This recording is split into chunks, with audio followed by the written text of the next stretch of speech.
Oi, Cal Pinheiro, bem-vinda. Estou aqui lendo uma carta da parte jurídica da UIPA, falando exatamente sobre aquela questão e aquele assunto lá do pedágio, das assinaturas, etc. Tá? Convém lembrar que a norma do artigo 32 da Lei de Crimes Ambientais encontra-se em risco desde 1998, ano de sua edição, quando o deputado Tomás Nonô apresentou o projeto de lei propondo severas alterações em seu texto. Mas o que se verificou é que tudo não passava de boato, como classificou o próprio relator da reforma do Código Penal, o procurador da República, Luiz Carlos Gonçalves, que enfatizou não haver fundamento algum para tal mobilização em entrevista concedida à ativista carioca Sheila Moura. Aí tem o endereço aqui do Grito do Bicho. Nesse mesmo sentido foram as declarações do procurador publicadas dias antes, em 17 de abril, pelo Jornal da Tarde, diário de grande circulação com sede em São Paulo. Isso é tema de um texto meu aqui anterior também.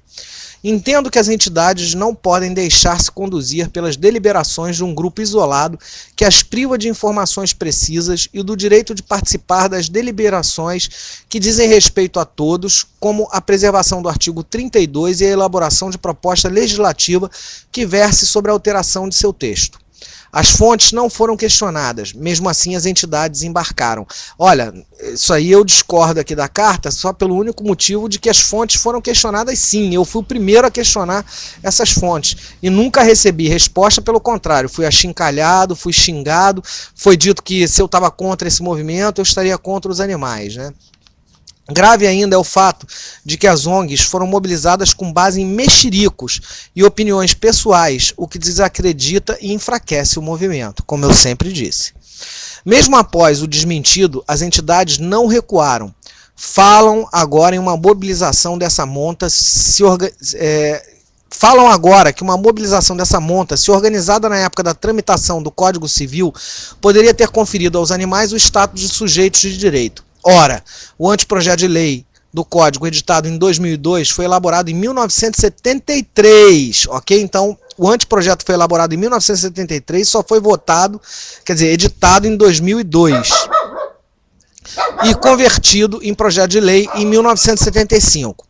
Seria improvável que uma tese sobre animal com sujeito de direito viesse a ser contemplada em um projeto na década de 70. Aliás, diga-se de passagem, como eu já disse também, isso é inviável até hoje, né, gente? Aquela velha história que eu sempre falo, que animal não tem direito, né? A Cássia, vou falar sim das charretes em Queimados, eu tive lá hoje com a Amélia, junto com a Bebel da Suípa, e tem muita novidade aí, tá? Vou falar sim, pode ter certeza. Continuando, a participação de políticos em nosso movimento é uma outra questão que merece ser analisada. Seu apoio é desejável e necessário, sobretudo para franquear nosso acesso às casas legislativas para edição de leis e construção de políticas públicas, como fazem o Trípoli, vereador e deputado federal. Mas a causa não pode prestar-se a escancaradas campanhas promocionais de políticos, como vem ocorrendo com outros parlamentares.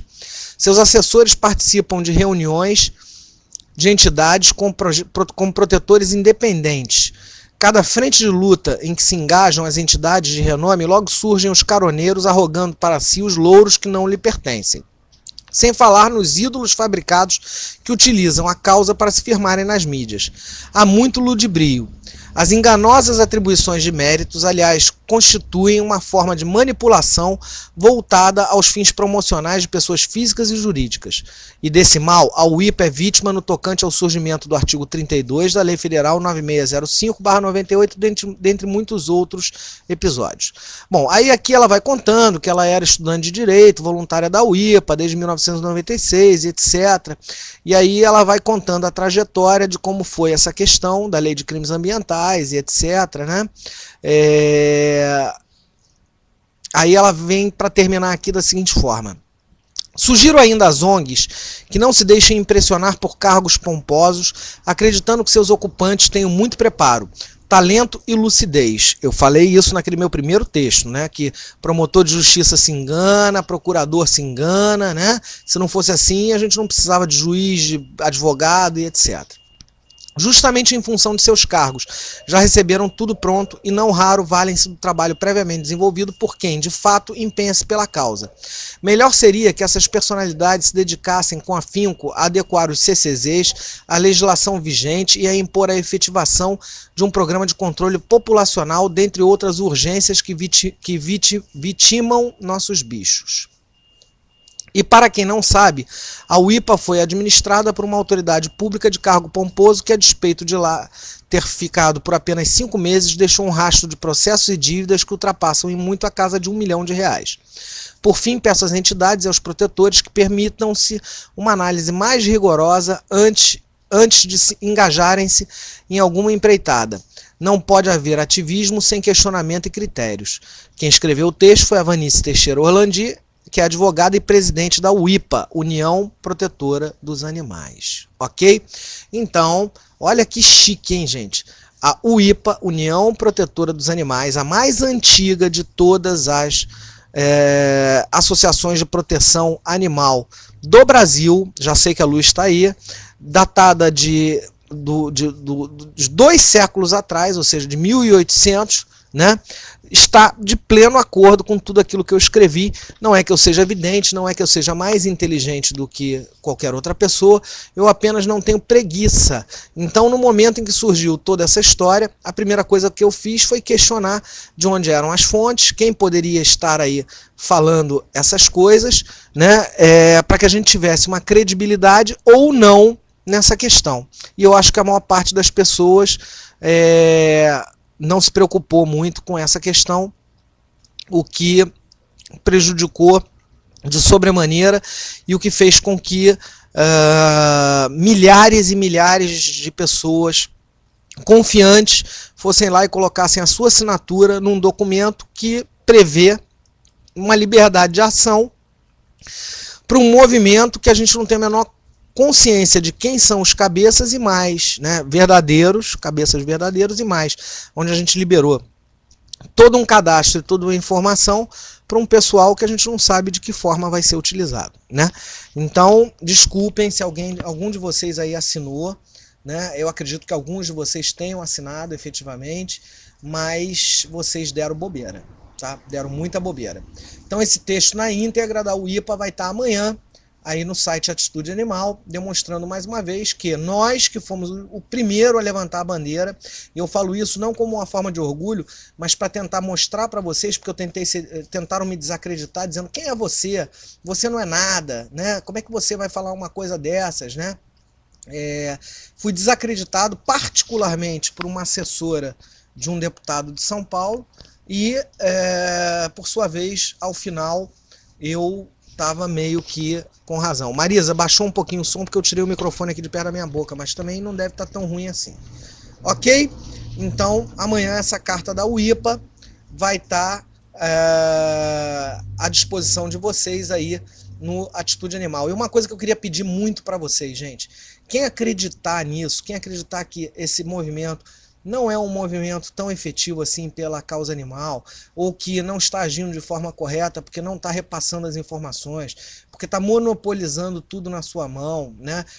Porque pede a nossa ajuda, pede a nossa mobilização, mas na hora H não libera essas informações. Por favor, repassem esses textos. Não precisa ser o meu não, pode repassar aí o da presidente da UIPA, pode repassar o do projeto lá. Desculpem, eu esqueci aqui, vocês sabem que minha lembrança não é uma lembrança, né? Uma leve lembrança do pessoal lá do Salvacão, né? Então quem puder estar repassando aí esses textos, eu vou estar agradecendo de coração. Ok, gente? Então esse foi o primeiro assunto, que já é um assunto velho, mas que a cada dia se mostra mais importante pra gente. Quem achar que isso não é importante sim, tá? Porque você está passando uma procuração tua como protetor, como pessoa que respeita os animais, para uma questão que pode ser meramente política e mais nada do que isso. Ok, gente? Então fica a dica aí, tá? Bom, não vou fazer preâmbulos e meâmbulos e vou entrar logo na questão lá das charretes, né? Eu escrevi um textinho hoje aqui, Vou contar até uma história da Isabel engraçada aqui, que ela fez questão que eu contasse. Falou que estava me autorizando a contar e eu disse que não ia contar não. Ela falou, não, pode contar pro pessoal que eles vão ver como eu sou surtada, como eu tô surtada ultimamente. E aí eu vou estar contando para vocês aqui a história do que aconteceu com a gente lá, entre outras, né? Antes de tudo, agradecendo a presença da Mary, que está aí no chat, da Cal, nossa sócia fundadora remida de carteirinha, da Cássia de Nova Iguaçu, um beijo, Cássia, sou teu fã, você sabe disso. Da Jéssica, de quem eu também sou fã, da querida Denise e da Marisa, que também já é a nossa sócia remida de carteirinha e hoje está trabalhando como minha contra-regra, né? Entrou a Mona agora. Oi, Mona, espero que tenha dado tudo certo lá no teu cadastro, lá na Suípa. E como eu te falei, aquilo que você precisar, a gente está à disposição.